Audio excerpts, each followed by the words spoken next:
think he knows.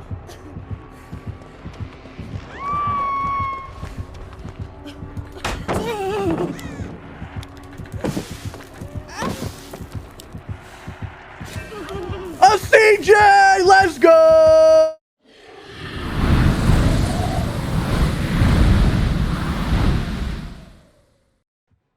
What is up, YouTube? Today we are going to be talking exclusively about CJs.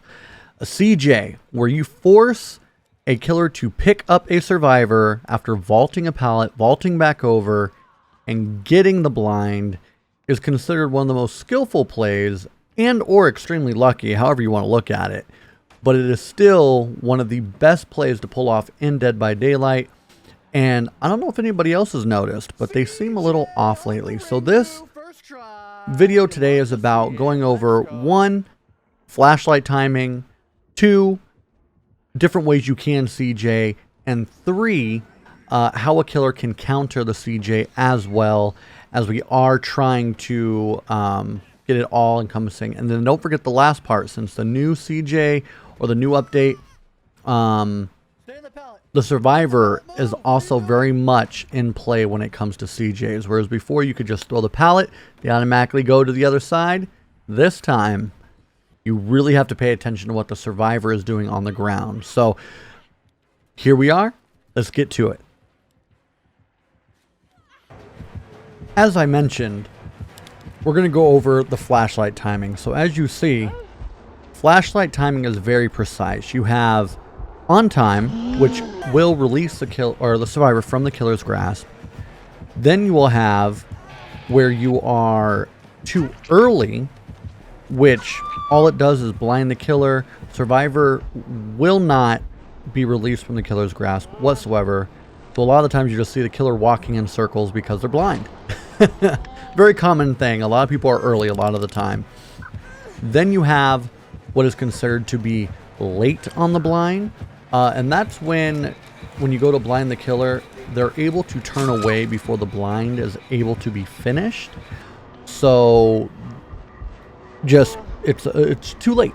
So when you look at it, how you have to go off of just a basic blind is as soon as the killer picks up the survivor, it's typically 1, 2, start the blind, and then by the time that beam closes, they are released off the back.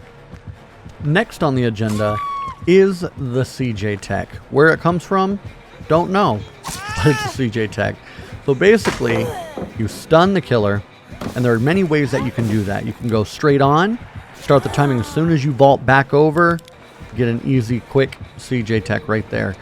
Next, there's another way to do that, where you vault the pallet, walk away just to the side, and come back, get the save. It's basically trying to convince the killer that you're not going to go for it. The next is stunning the killer, blinding, vaulting over, and then starting it as soon as you vault back over the pallet again. Making them think that you're not going to vault the pallet, but making them think you're going to blind them at every pallet instead. So here are the 3 all side by side by side. Walk away, instant vault, and the pre-blind before. All of them start the blind as soon as you vault back over to the side of the pallet away from the killer. Now with the newest killer, the dredge, everybody knows that there's this new perk called Dissolution.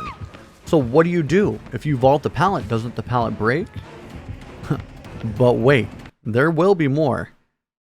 So what you do is once you stun the killer, you vault the pallet will break, right? So then what you do is you just take it like normal flashlight timing at 1, 2, get the blind, just as simple, but still considered, in my opinion, a CJ. And then next is going over how the survivor on the ground, 1, should crawl if you are trying to get a CJ, and then 2, what you should be looking for the survivor that's on the ground. So if you notice, the survivor is crawling towards the pallet. I'm holding the chase long enough to buy time. Now watch the survivor as they read which way I'm running and they go opposite that direction. So that way, when I do stun the killer, they are on the killer side, because now CJs are much harder to pull off, because if you don't notice that, they will get pushed to your side, which completely defeats the purpose of a CJ. So then there is also an example of how not to crawl if you're the survivor, or what not to do if you are the person going for the CJ, because if they're on the wrong side, as you see, they get pushed to my side. There's nothing I can do. No CJ for me. So here they are side by side. One is correct, where the survivor's reading it. I'm reading the survivor. The other is where they are on the wrong side. I read it wrong. Next we have different things that killers will do to avoid the CJ, because there are some killers that are pretty savvy and know exactly what's going to happen. So things that they'll do, you'll get the pallet stun, they'll fake, they'll look away, and then yes, you can still potentially get a save, but it does make it much harder to get in there and get that blind. Another thing that they can do is you take the hit, or you get the stun, come back, there you go. But instead, you try to go for it, and, well, you took too long, they're able to break the pallet. And another thing they can do as well is, what you see more often than not, is the backup instead of the pickup, which usually will end up in you getting injured or down during the process. Another thing they can do is they can look away and essentially look into the pallet. So as you see, there are many different things that can affect the CJ now. It's no longer just stunning the killer with the survivor in the pallet. You got to read the survivor now on the ground. The survivor's got to read you while you're looping. The timing, you got to make sure you start that blind as soon as you vault over the pallet.